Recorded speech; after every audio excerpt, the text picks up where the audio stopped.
tit-for-tat TV brings you daily news bulletin from India. Breaking news and views from India. You're watching South Asia Newsline, and here are the top stories we are tracking for you on Friday, the 25th of April. Indian Army Chief visits Kashmir. Pakistan violates ceasefire at LOC. Pakistan announces tit-for-tat actions after India degrades diplomatic ties. And UNFPA calls Afghanistan humanitarian priority amid crisis.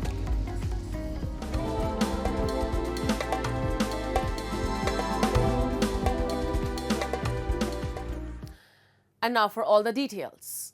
As search operations continue in India's Jammu and Kashmir over the Pahalgam attack, Indian Army Chief General Upendra Dwivedi on Friday arrived in the Union Territory to take stock of the situation and for on-spot assessment.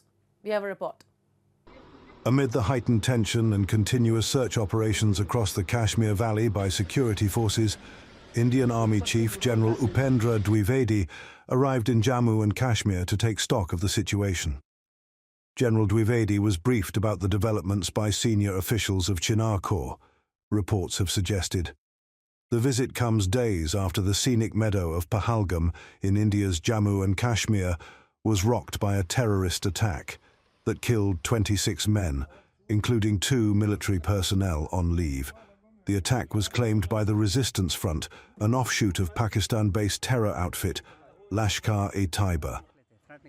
Emphasizing the cross-border aid for terrorism, India has announced a slew of measures against Pakistan, including closure of the only land crossing of Atari and keeping the 1960 Indus Water Treaty at abeyance.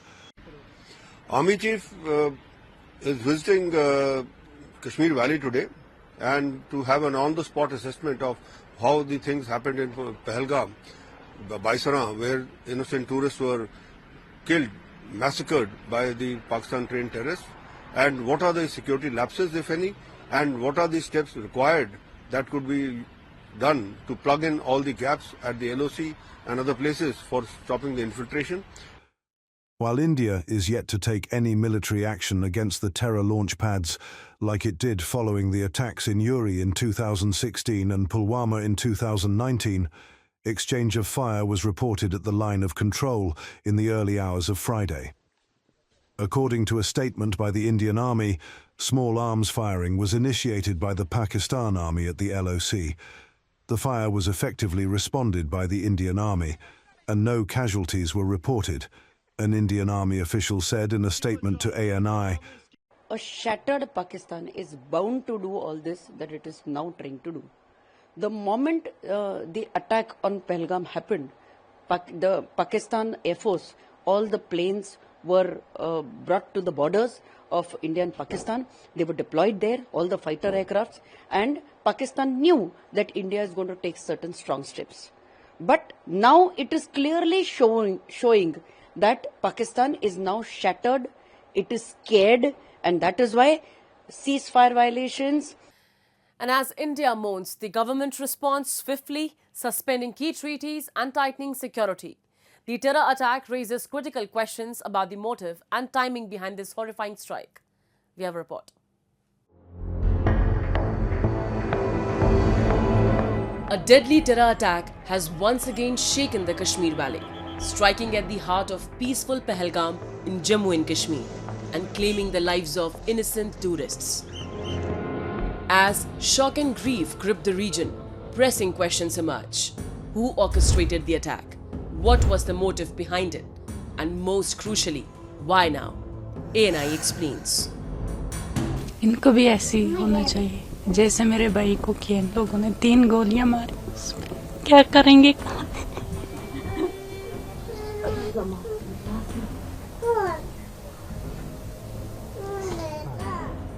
अब कहाँ से ढूंढेंगे भैया को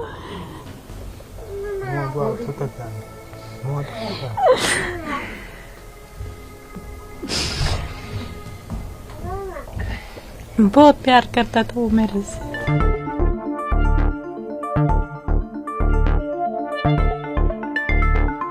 Just weeks ago, Kashmir was basking in a rare season of peace. with the centre actively promoting it as a tourism and investment hub. Tourists, both Indian and from abroad, flock to the valley, enjoying shikara rides, treks in Gulmarg, and a thriving hospitality sector. In May 2023, Srinagar even hosted the G20 Tourism Working Group, drawing over 60 foreign delegates. Since the abrogation of Article 370 in 2019, tourism and infrastructure had steadily improved in the Kashmir Valley.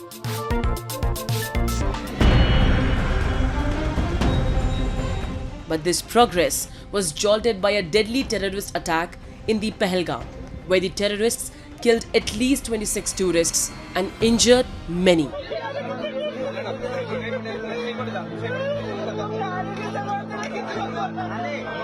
मेरा भाई चिरो निद्रा पे सो गया सारा दिन के लिए मैं मेरा भाई को नहीं पाऊंगा तो सच है, लेकिन मेरा भाई होते हुए मैं इतना ही गर्व कर रहा हूँ। मेरा भाई जैसे आए इतना भीड़ देख के मैं प्राउड फील कर रहा हूँ। The attack has reignited fears about the return of a darker chapter in the valley's history. Grief-stricken, the victim's family in the Pahalgam terror attack urged the Indian government to ensure the culprits are brought to justice. हम इंतजामिया से, government से ये appeal करते हैं कि इस घिनौनी साजिश का पर्दा बेनकाब होना चाहिए, ताकि आइंदा भी ऐसे मजलूम लोगों के साथ ऐसा कोई वाक़ा ना हो, क्योंकि ये हमारी कश्मीरियत पर, हमारे इलाके पर, इस पहलगाम के साथ मुंह पर ये एक वो दब्बा है, दाग लग गया, जो ये दाग मिटाना बहुत हमारे लिए मुश्किल है। India has responded swiftly and decisively to the terror attack. India has formally written to Pakistan informing it about New Delhi's decision to keep the Indus Waters Treaty in abeyance with immediate effect, saying Islamabad breached treaty conditions.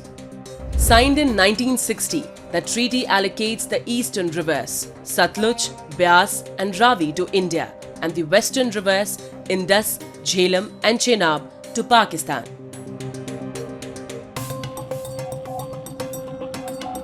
The Atari Wagah integrated checkpost has also been closed with immediate effect, and Pakistani nationals will no longer be allowed entry under the SAARC visa exemption scheme.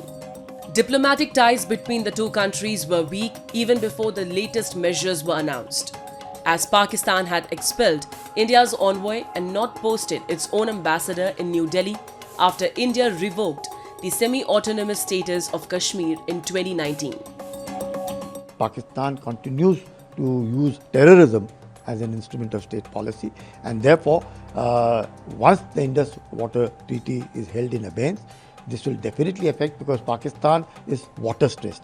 So you will soon find it may not affect immediately tomorrow, but within no time Pakistan will be converted into desert, because India has been magnanimous in giving almost 80% of this water.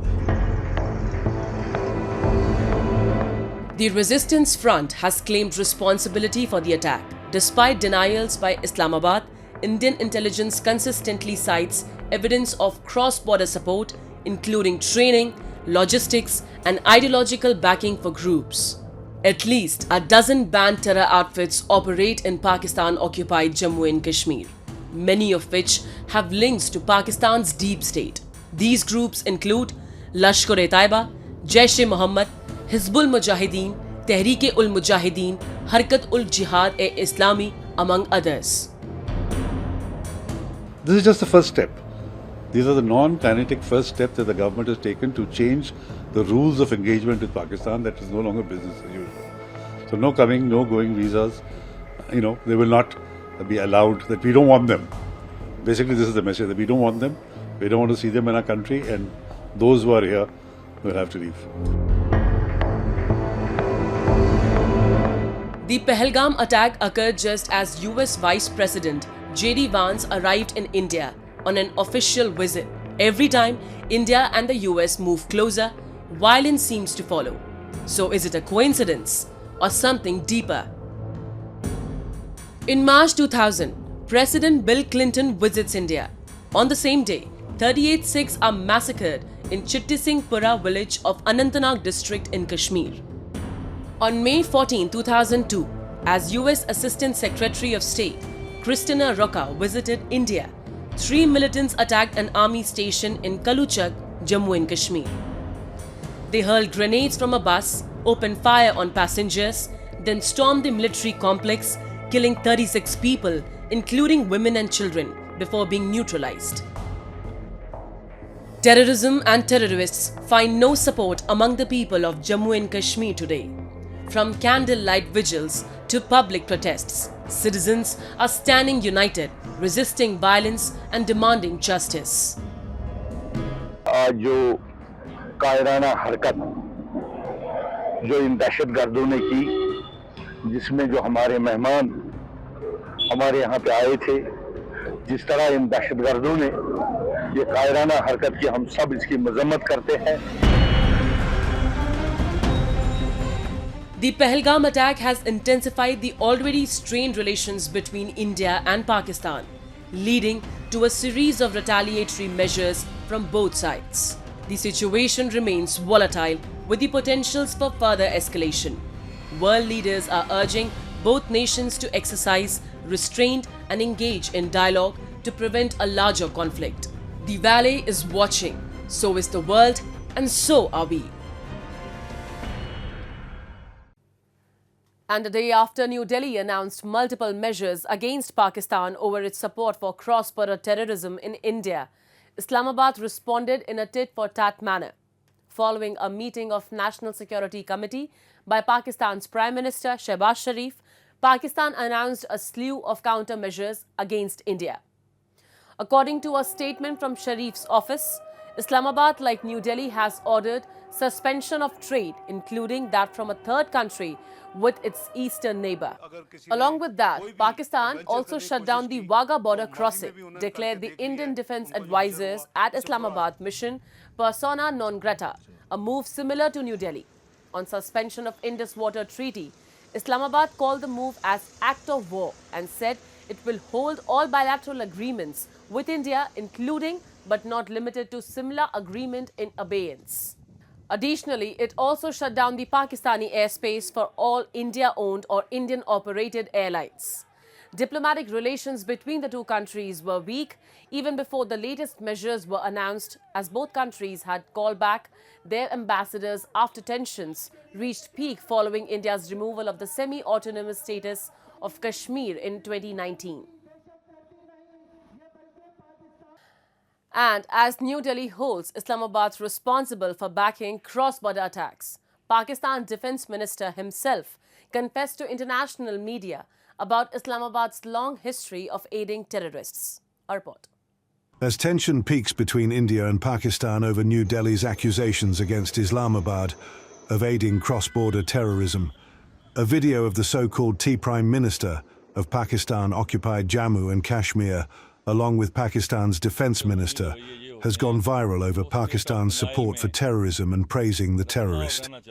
In a viral video of early April, which was supposedly of an address of a government event, Chaudhary Anwar-ul-Haq heaped praises on the terrorists and said they will continue to attack India with full strength. Haq's admission of state-sponsored terrorism further got fueled after Pakistan Defence Minister Khawaja Asif admitted to Islamabad aiding terrorists in the past. Talking to UK-based media platform Sky News on Friday, Asif, on a question about Pakistan's long history of supporting, training and funding terrorist organisations, admitted Pakistan has been doing this dirty work for 3 decades for other countries. Activists have demanded the time has come for sanctioning Pakistan over its export of terrorism.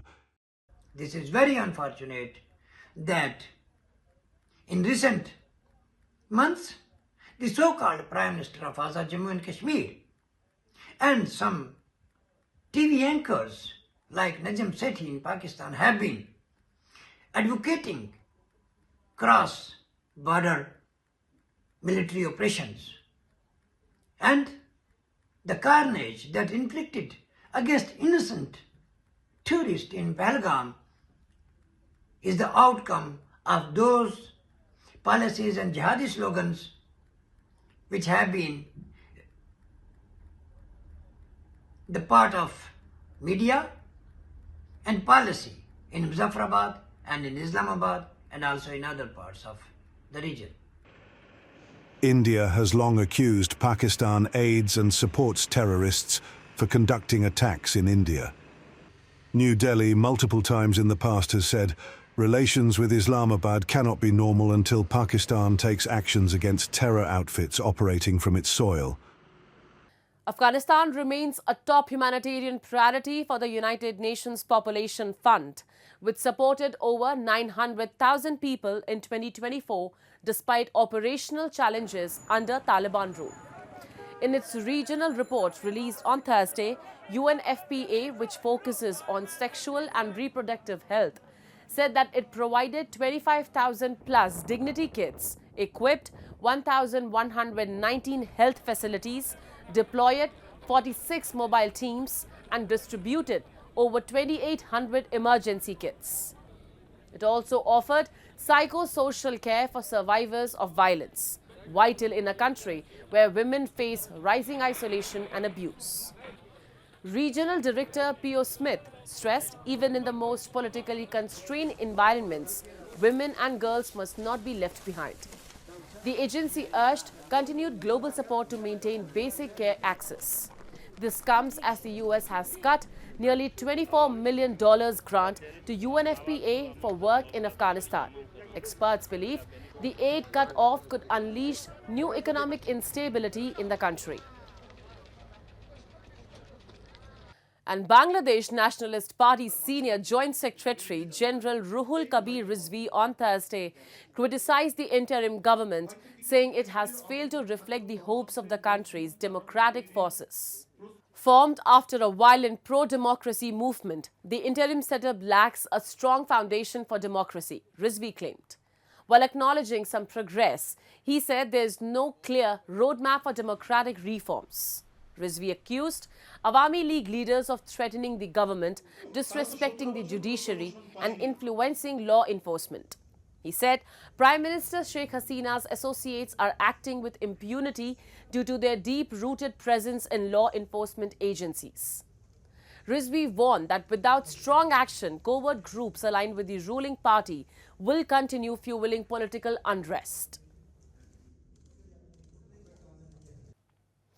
And Sri Lanka will begin work next month on plans to develop an energy hub with India and the UAE, aiming to boost its post-crisis economic recovery by leveraging its strategic location. The deal was signed during Indian PM Modi's recent visit, the first by a world leader since President Anura Kumara Dissanayake took office in September. The hub, located in Trincomalee, will include a multi-product pipeline, bunkering facilities and possibly a refinery. It will also revamp a World War II-era storage tank farm, partly owned by Indian Oil's Sri Lankan arm. Representatives from Ceylon Petroleum, Indian Oil and AD Ports will meet in late May to finalize a business plan. President Dissanayake also met UAE Deputy PM in Colombo to discuss energy ties. Separately, China's Sinopy has signed a $3.2 billion deal to build an oil refinery in Hambantota in southern Sri Lanka. That's all in tonight's edition. We will see you same time next week. Have a great weekend. Good night.